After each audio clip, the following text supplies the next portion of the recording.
Welcome. I'm Laura Lee Binstock, and this is a Trauma Survivor Thrivers podcast.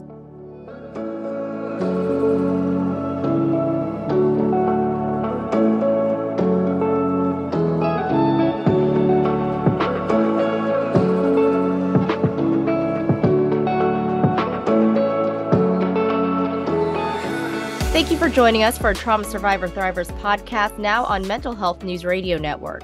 This podcast is also available wherever you get your podcasts, but I do suggest checking out Mental Health News Radio Network to find all your podcasts related to mental health. Today's guest is Martin Sims. Martin Sims is a neurosequential trauma recovery expert and founder of the Thrive Elite Academy, where they cultivate therapeutic experiences through sports and exercise. Let me start that again. I don't know. That completely threw me off. Martin Sims. I just put swims. I don't know why it's doing that. All right. Today's guest is Martin Sims. Martin is a neurosequential trauma recovery expert and founder of Thrive Elite Academy, where they cultivate therapeutic experiences through sports and exercise. Martin, thank you so much for joining me today. Thank you for having me. Of course. You are a neurosequential trauma recovery expert. I know I had my own questions. You and I were met through Wonderland, the psychedelic conference down in Miami, and we sat on a panel that I moderated, and it was just so fascinating when I saw your bio, neurosequential. I think they had a neurosequential specialist. But can you explain to the audience what that is exactly? Yeah, it's just it's a fancy way of saying brain order and the sequence and order in which our brain develops, organizes, processes things, and engages, and how we should engage with the brain in a sequential manner. Development basically goes towards timeline. Things develop over time. So we're talking about different stages of development in time. So in the womb to newborn development of the brain, through toddler development of the brain, through young adolescent, teenager, young adult, and the full maturation of the brain. And so in these developmental processes of the brain, this is when the brain organizes and starts to function in the way that it's supposed to in order for us to live and thrive and do all these things. And so the neurosequential model comes in saying like, hey, this is how the brain is supposed to develop in a certain way. And then if certain factors are involved, like trauma, stress, like over too much stress, neglect, abuse, all these things will affect the development of the brain, thus affecting the processing of the brain. And it kind of throws those things off, out of order, out of sequence. And out of order means, we don't like to use the word disorder and like to label things, but at the end of the day, these traumas and stressors affect the sequencing of the brain and how it processes. And that's where I feel disorder and the disorders come from. And so like it's like out of sequence. And so like the goal of the neurosequential model is to find those places of injury or where it has disrupted the sequences and kind of soothe, nurture, and regulate those areas to where they get the development that they may have needed when they were injured or fragmented or however you want to say traumatized. Mm. I do want to get into that, but I want to get into why you decided to get into this work. This is a Trauma Survivor Thrivers podcast, and I know you've experienced some trauma yourself.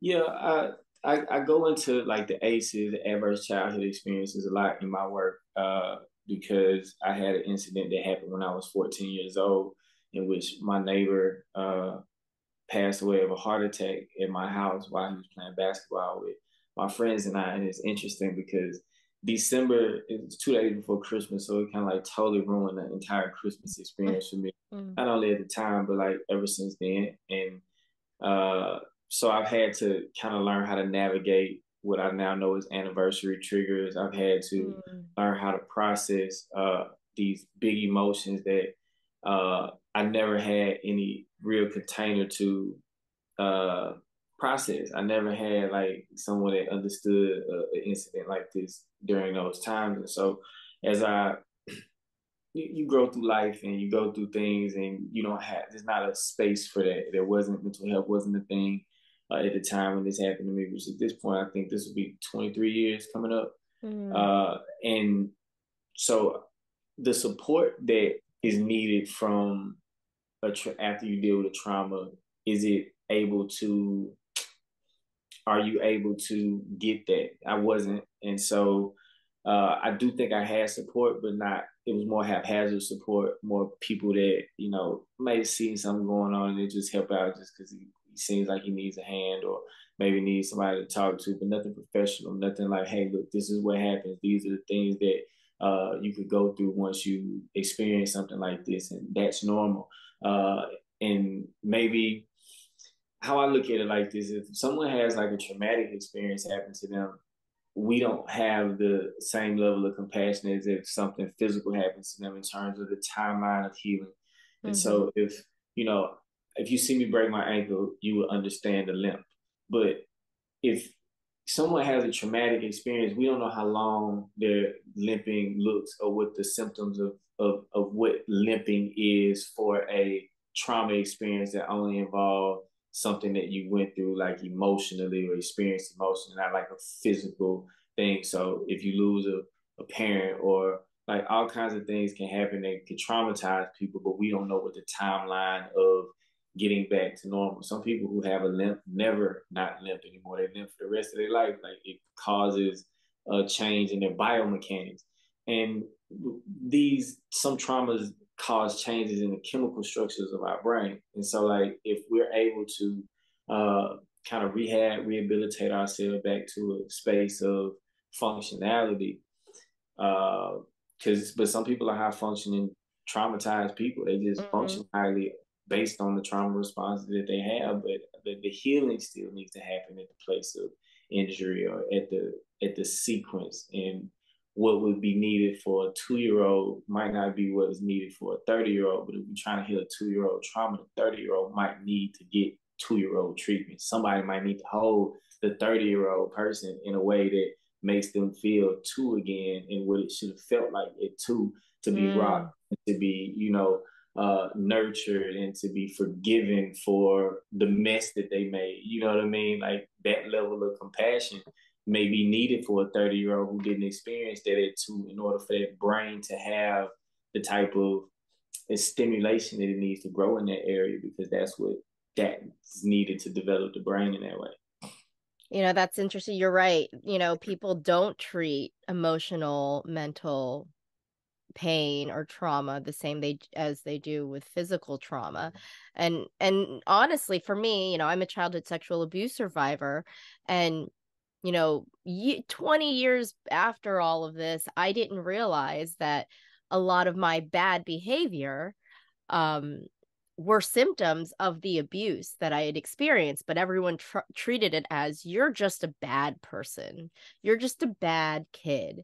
And what's amazing about all of the, you and I having this discussion is that, we can talk about this and we can see we are more educated about how the mind works and how the mind needs to heal.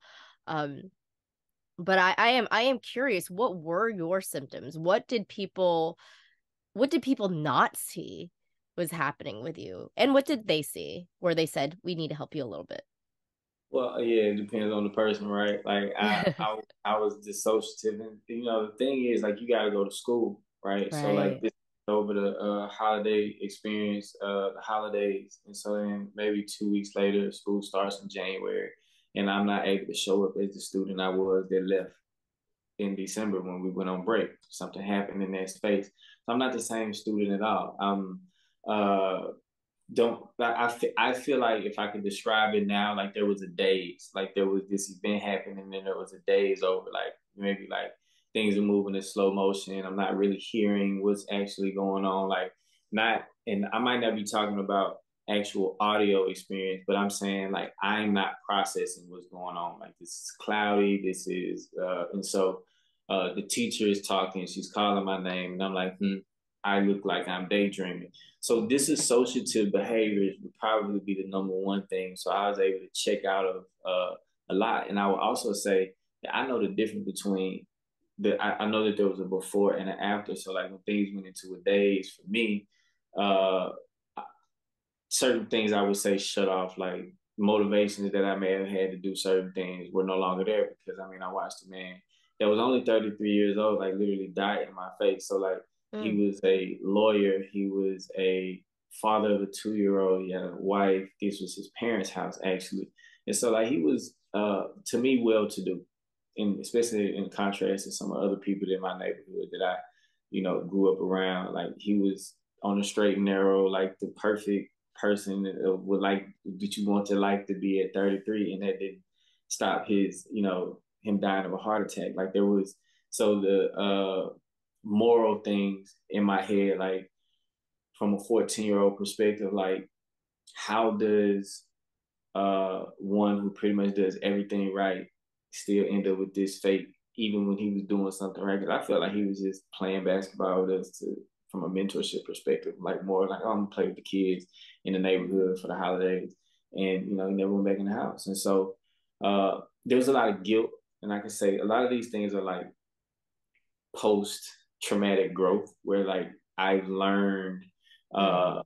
uh, uh, how to process these things. And so, but at the time, like I probably, it felt very guilty for me. It felt like, why would I, be the cause of a guy who can't go see his parents anymore? The son was 2 years old, and it was, Mm. uh, always kind of traumatic to see his son, Yeah. without a father, and feel like, okay, well, his dad came to my house to play basketball. So that was a question that probably was a haunting question for me for years. Like, why would he come to my house to die? Because that was the first day I met him too, because I knew his whole family, but I didn't meet him until he wanted to come play basketball with me. And within 30 minutes, maybe that happened. So there was a lot in that.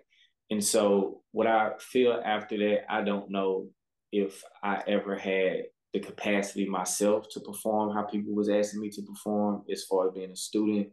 But basketball was always a thing. So like basketball felt like it it gave me enough engagement for at least some of those thoughts to subside, and I don't have to deal with them. So the somatic aspect, the rhythmic aspect of sports, the camaraderie aspect of sports, the adversity aspect of sports, from the controlled adversity, so to speak, and even some of the spontaneity of sports, like just gave me relief from the other things. And so like as much as I struggled in school, I didn't really struggle in basketball like that. I mean, I had a couple injuries here or there which compounded some things, but at the same time, like sports was always something that I wanted to do, wanted to get into. Like it kept me I'm just glad, like, even though Christmas feels like an anniversary trigger, basketball never felt like a trigger for what happened, even though that's what was taking place when it happened. So Right. it was like some kind of way basketball was spared from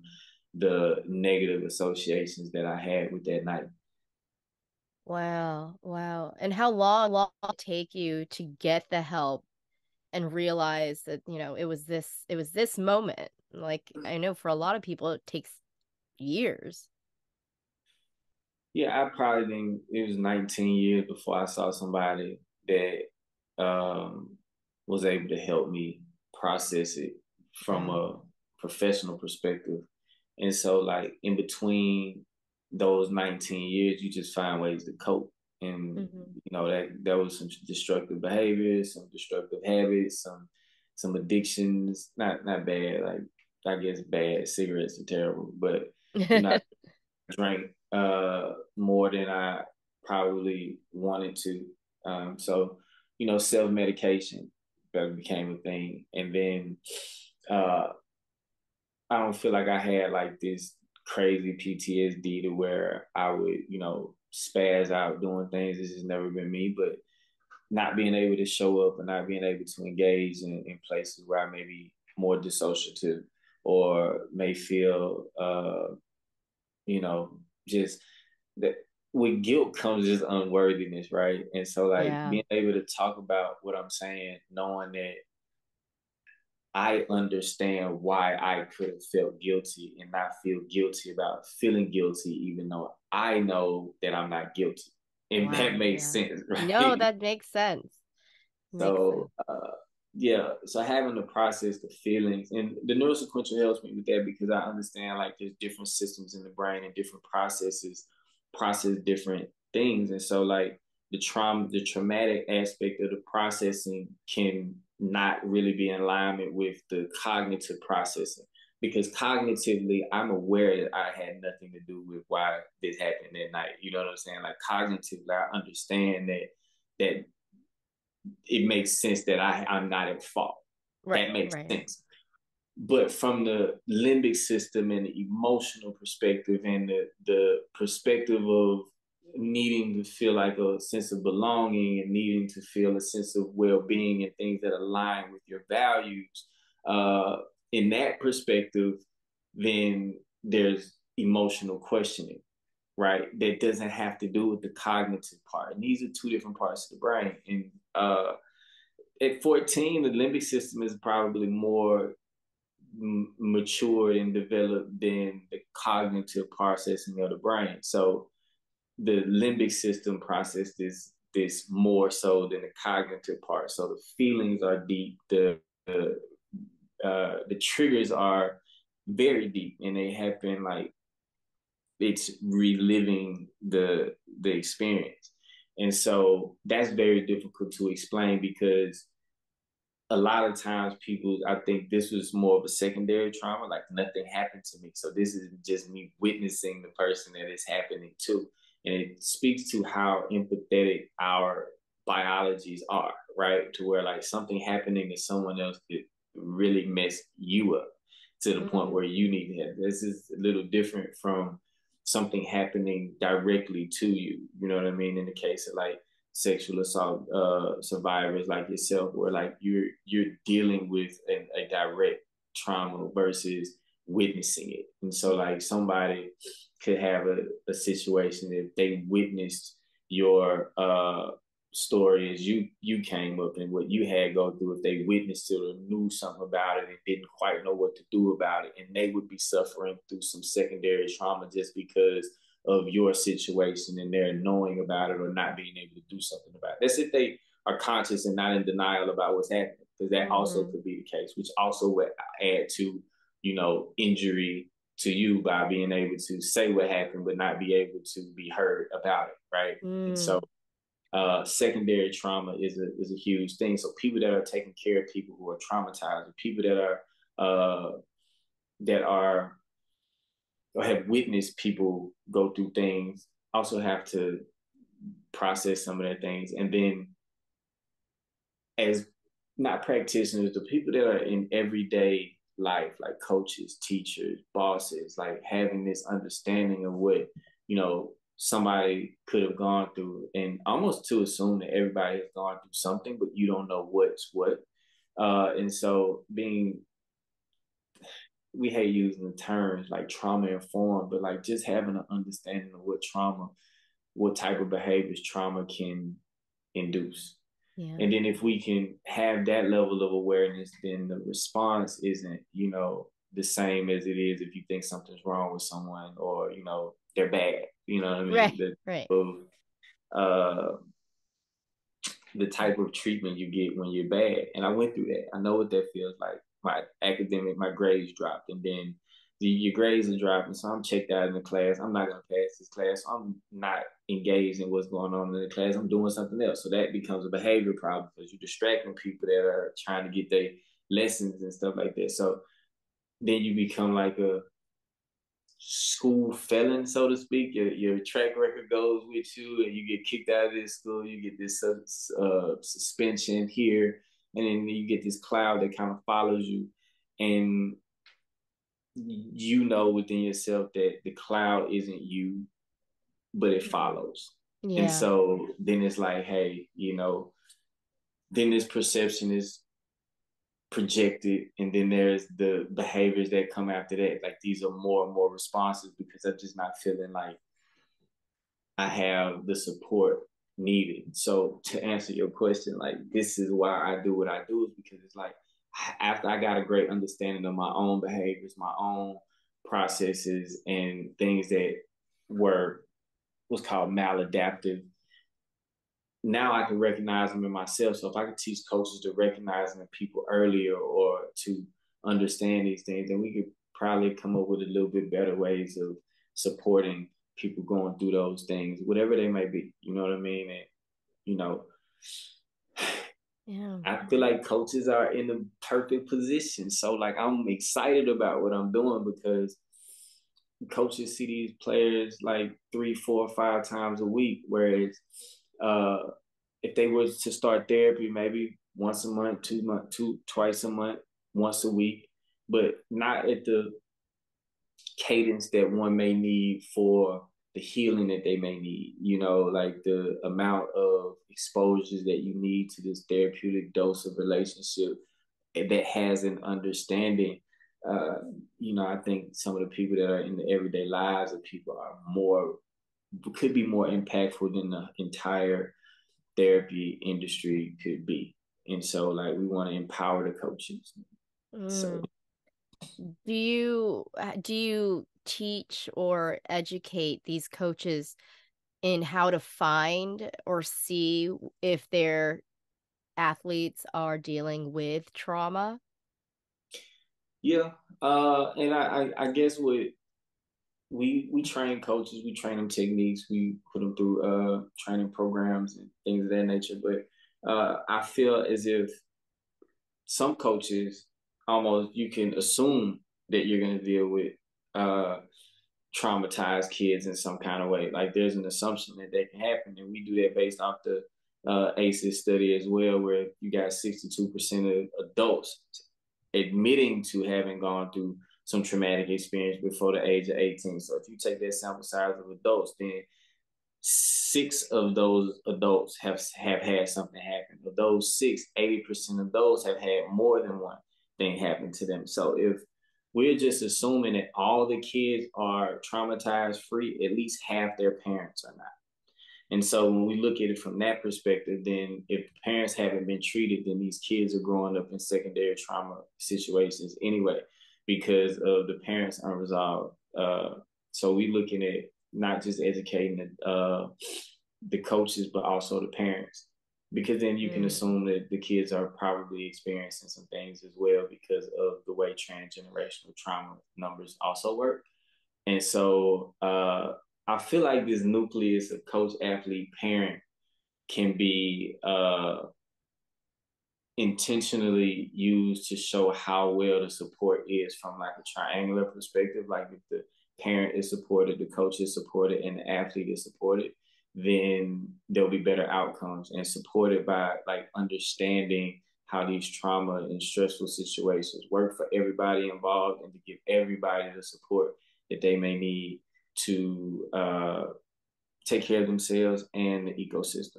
Because too much stress on anybody in any capacity Mm-hmm. will render them not as useful as they could be if they had support. And Right.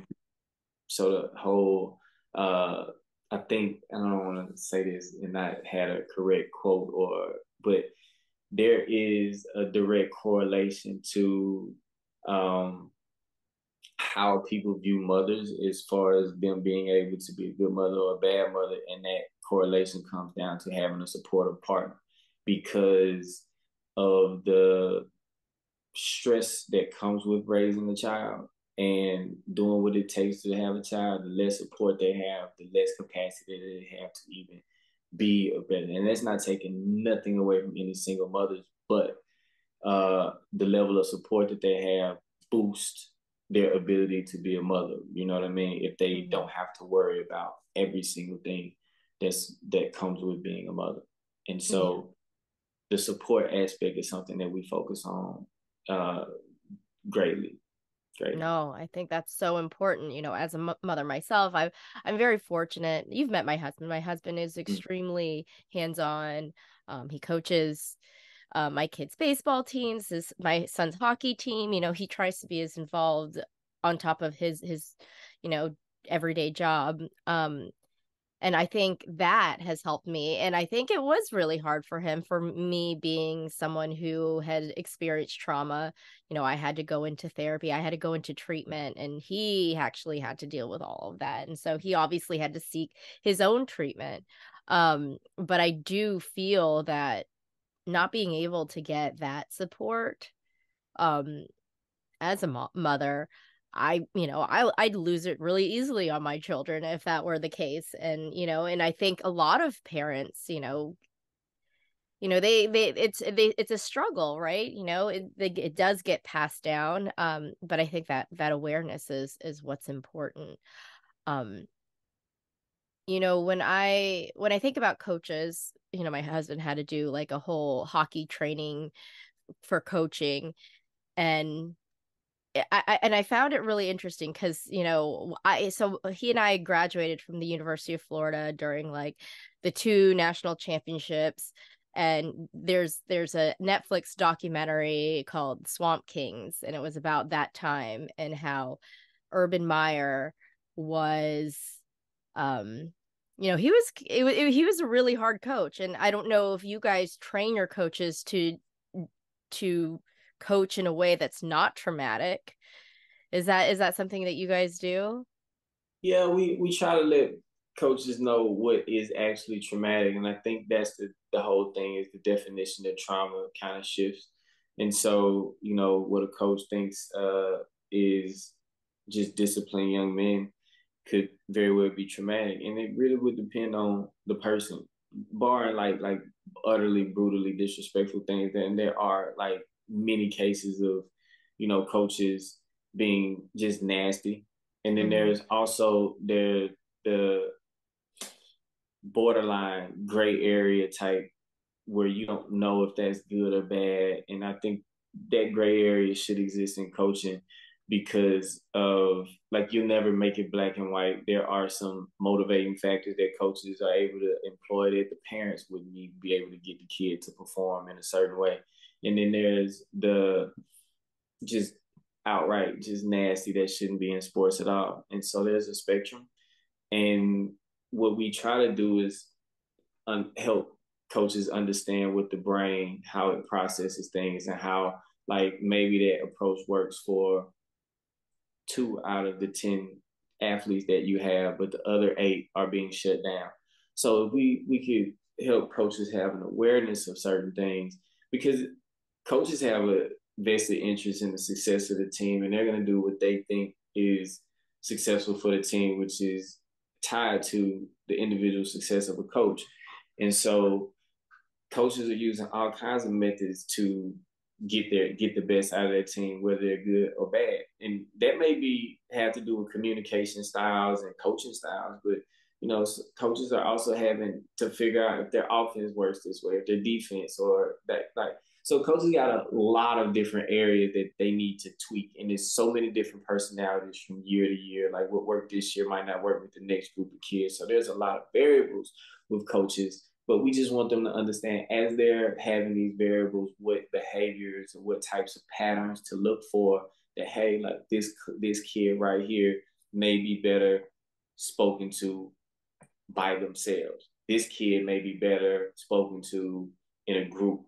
But if you publicly humiliate this player, then he probably will shut down because this is what's happening in the brain because it is. If you think public humiliation is a good thing, then that probably isn't the coach that gets these concepts in that way. Like public humiliation really could shut a kid down completely. Like you might think is I'm just trying to set an example for my team, but set the tone for my team. I'm just saying what your intent versus what the impact is might be different. And I think most coaches have good intentions. I mean, there are some people that shouldn't be coaching at all, but most coaches have good intentions and they just don't have the knowledge or the necessary training because there is no real necessary training in youth sports.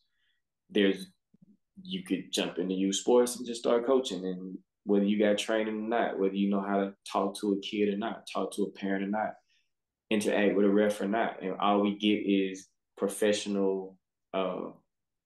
We just see professional teams all the time, and coaches kind of emulate what they see on TV. Yeah. Yeah, I remember Brandon Seiler. He said something. He was like, if you played like a superstar, then you're a superstar. If you didn't, then you were shit. And if you didn't want to be shit, you had to play like you were a superstar. So and it was interesting for him. It was like, I love that. That was so profound. And he was a superstar. Um, but I can imagine like there's a spectrum of children who are there, and they're like 18 years old, right? Who are like, well, this is traumatic for me, but I still want to stay on the football team. Um, Yeah, and I think maybe the sports isn't always as traumatic as it can exacerbate some of the things that are going on at home.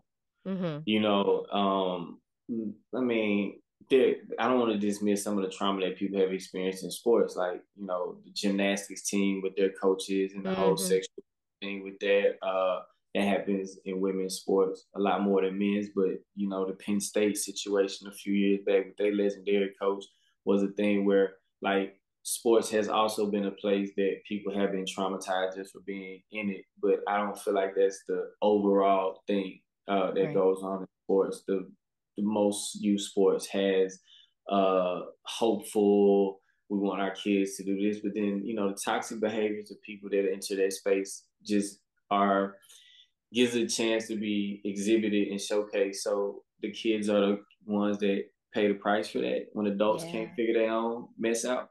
And so that's because it's not a mandatory thing. No coach that jumps into basketball that wants to coach basketball, unless they're coaching for a school. Yeah, there's some parameters to that, but and barriers to that. But if you want to just coach a rec team, if you got the entry fee and 7 kids, you can go. And once you're in there, what that coach has experienced will come out. And I've been there. I didn't know all that I know now. Like I have traumatized kids unknowingly. I'm probably not traumatized, but like I've had adverse, interactions with kids, and that wasn't what my intention was. I know that wasn't Mm, what my intention was, but I don't separate uh intention versus impact and saying like, oh, I didn't intend to do that, but that may be the impact that happen. And I try to acknowledge those things within myself. And if coaches could do that, people in general could do that. Like the world would be yeah. a better place if you could just say, hey, that wasn't my intention, but I can see how I hurt you. Right. Yeah. Like,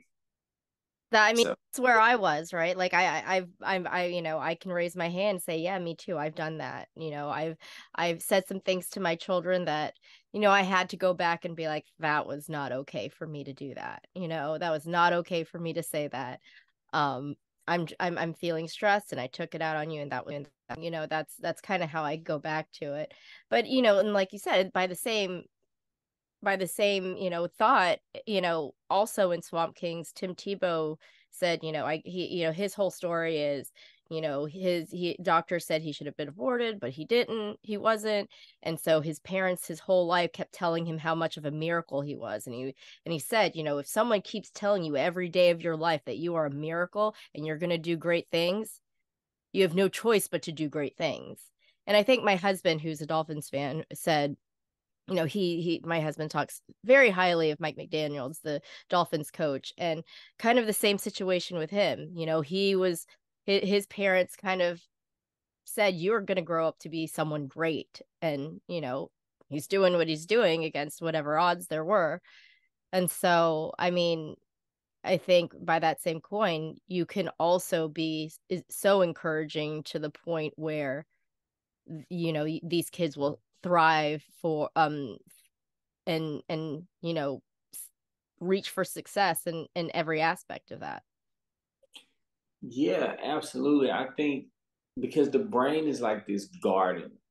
And so, Mhm. like, if you plant like these seeds, and the seeds will represent the positive things, and I guess the weeds will represent the negative things, right? And if you get a chance to tend the garden, you feel like you can pluck the weeds up by the roots, but whatever trauma has happened, you can go figure out the roots of it and get to the bottom of it, and all the beautiful things that have been planted in this garden can grow, and then you'll get the fruit from those things. I feel as if we just knew more about gardening our brains. You know what I mean? And the trauma is just the weeds. Like those are the things. And if you're a gardener, then you know how to handle the weeds. You know what type of equipment and gloves you need to put on to protect yourself when you get to go pull these weeds up, because it's a destructive process. And I feel the same way about trauma. It's my son in the background too, by the way. Sorry, but No worries, no worries. if we have to Genesis. Give me a second. You're right. Can y'all get Genesis, please?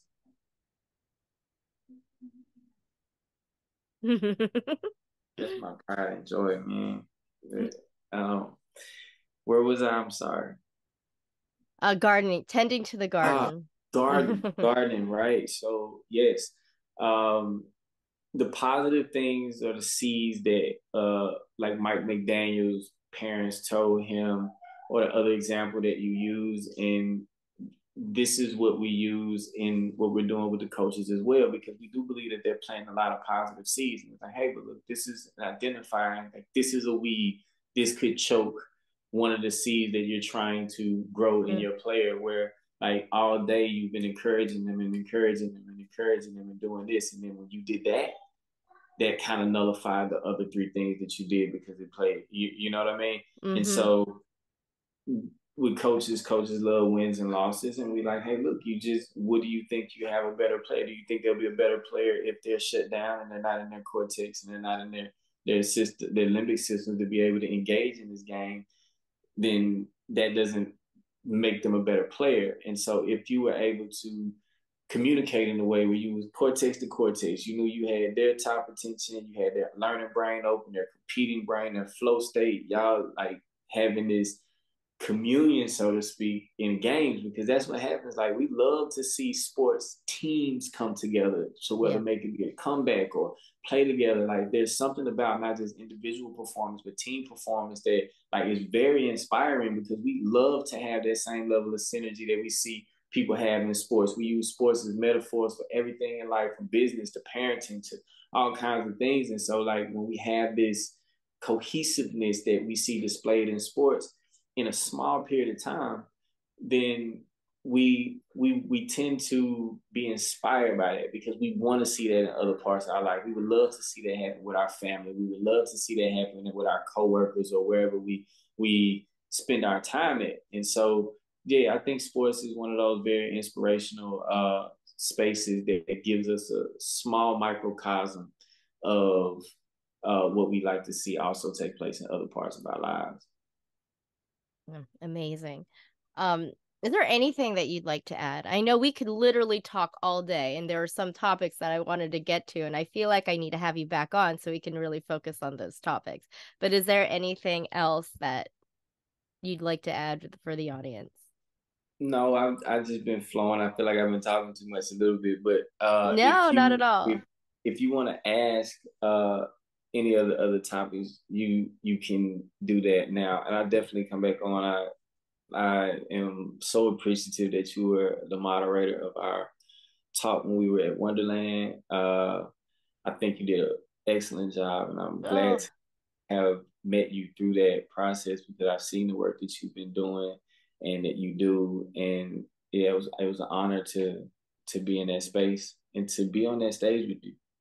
oh, as you, I mean, when I learned, I mean, I literally can talk to you all day about so many different things, even after our panel, and we hung out later that night, that next day.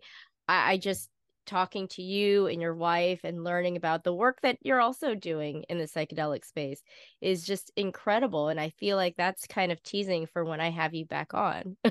Oh Um, yeah, definitely, but definitely. but I am so grateful to you and your knowledge and what you've taught me since I've met you. And so I really do think we're gonna have him back on, folks. We're gonna have him back on. He has a lot of amazing things to say. So thank you so much for joining me today.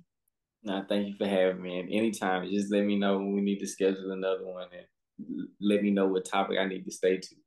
No, this was a good topic. I feel like this was a solid topic where, I feel there are a lot of kids in sports, and there are a lot of kids who, they're coaches who have a really great relationship with these people, and it's with these kids, and it's good to know that there are people out there who are identifying these things and are learning how to help kids cope with trauma and still play. Yeah, I envision coaches just being mental health advocates that kids can see daily.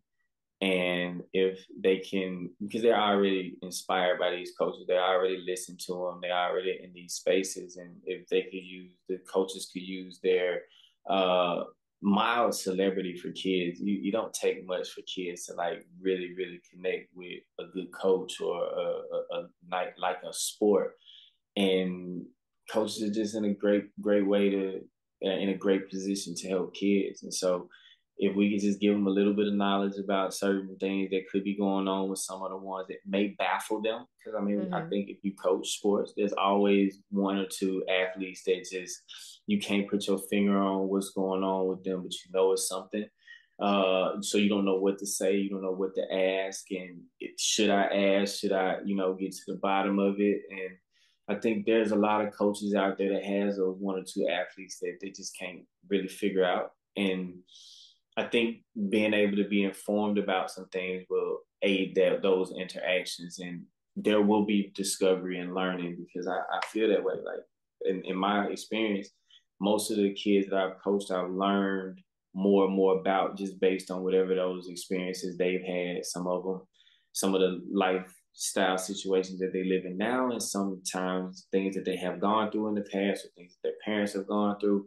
And so, like, I don't feel like I'm an expert or master at any of these things. I feel like it's a practice, like doctors and lawyers have practices. I mean, patients in their cases teach them all the time new things, no matter what they've studied or how many cases that they've had, or how many patients that they've had. There's always something new that informs a different approach at times. And so what we can do is come up with best practices, and hopefully some formulas work for the masses. But when new information or new challenges come with new kids or new situations that we've never dealt with before, we want to have the wherewithal and the capacity to learn how to even manage those situations, so we can just be less traumatized. And I just want to remove the trauma from sports so the greatness of sports can do what it does.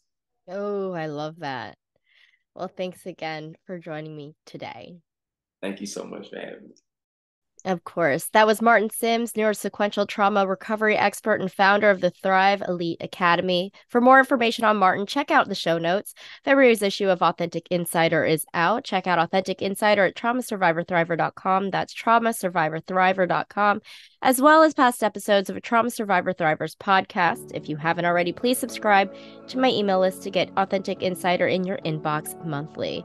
We will be back next week when I speak with the healing parenting coach, Tina Hamilton, when we discuss how healing ourselves in turns helps us be better parents. You've been listening to a Trauma Survivor Thrivers podcast. I'm Lori Lee Binstock. Thank you for being a part of the conversation. Take care.